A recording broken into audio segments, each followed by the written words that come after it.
Alors, dans cette vidéo-là, on va essayer tout simplement de créer ensemble un titre pour, voilà, pour notre campagne d'emailing. Si imaginez que on va faire par exemple de newsletter ou bien une campagne emailing pour promouvoir un produit, un service. Donc c'est très très important de commencer d'abord par le titre. Moi, ce que je vous conseille lorsqu'on veut faire l'email d'une manière générale, donc on a le titre, on a la description, on aura de contenu à l'intérieur. Essayez de séparer la création de titre d'abord, travailler sur ça. Par la suite, travailler donc la description et le contenu de votre email. Alors pour commencer, je vais attribuer un rôle donc à ChatGPT. Donc je vais lui dire ici, agis comme un rédacteur très talentueux. Voilà, donc, et je vais lui demander donc de faire des variantes. Donc ici, on va travailler par exemple la création de 5 titres d'email. Maintenant, je vais travailler en fait la partie de contexte. Donc ici, je vais lui demander en fait de me travailler par exemple l'email. Ils vont parler par exemple de l'arrivée de ma nouvelle formation sur ChatGPT. Donc là, voilà, je lui donne mon contexte ici. Et c'est très très important en fait d'ajouter encore d'autres informations comme par exemple l'objectif en fait de cet email, de ce titre là. Comment je veux voir ce titre-là et je lui dis, écoutez, l'objectif est de convaincre le destinataire d'ouvrir l'email. Donc on doit tout simplement faire un titre qui attire, qui fait quelque part à l'intérieur, on trouve le call to action, l'appel à l'action. Et comme vous le savez, donc le titre il est limité par le nombre de caractères, on va essayer de voilà, se limiter à 50 caractères. Alors, ce que je vais faire en fait, je lance ce prompt là et je laisse donc le système tourner. Comme vous le voyez là, il vient de me proposer voilà donc des titres comme automatiser la création de contenu avec ChatGPT, booster votre productivité, découvrir la nouvelle formation ChatGPT. Bon, en tout cas là, il me propose des titres simples.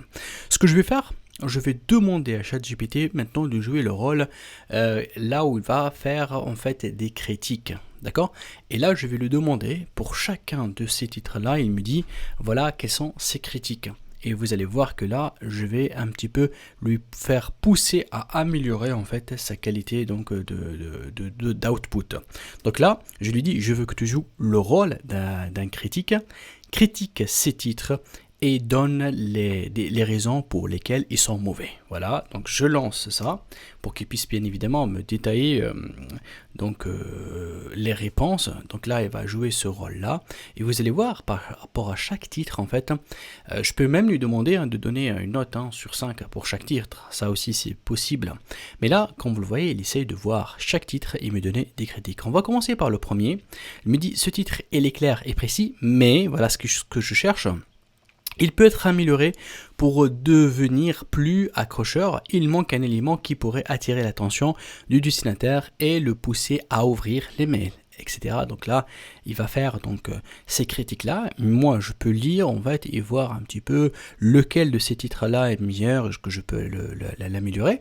Et du coup là, ce que je vais lui demander est que parmi ces titres-là, il va me faire un choix, d'accord, parmi lesquels qui lui voit qui sont bien, et que tout simplement à partir de ces critiques-là, il va réécrire donc ces variantes-là. Il doit me convaincre, il doit me donner quelque chose qui est beaucoup plus meilleur, plus avancé. Donc là, je vais copier ça, je vais venir ici, voilà, je lance en fait cette requête-là.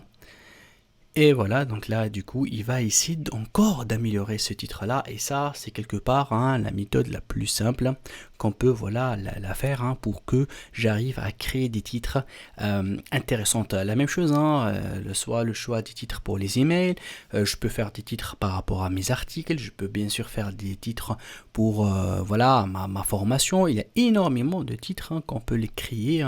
Et du coup, ça, c'est très très important de faire ce process là et de tester de cette manière là. Voilà le premier titre, créer du contenu de qualité en un temps record avec ChatGPT. Bien évidemment, si on compare ce titre là avec le premier titre, automatiser la création de contenu avec ChatGPT, on sent qu'il y a une amélioration et on sent que là, voilà, il essaie en fait d'améliorer donc son résultat.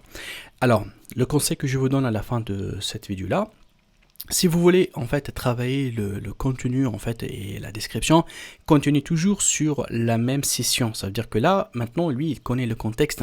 Donc du coup, mieux aller vers ça et lui dire, voilà, je choisis tel titre et vous allez bien sûr, vous, lui donner le contexte, l'objectif de votre email et il va commencer bien évidemment à vous donner la structure du mail et vous pouvez l'améliorer et l'aider tout simplement donc à améliorer ça parce que vous pouvez, même s'il va vous donner par exemple une description ou bien plusieurs descriptions, vous pouvez lui demander de faire des critiques par rapport à ces descriptions là et qu'il vous propose d'autres descriptions plus avancées, plus intéressantes. Parfois dans les descriptions on cherche à faire un call to action, appel à action, pour que les gens cliquent, ils achètent votre formation et donc du coup c'est très important de procéder de cette manière. Merci.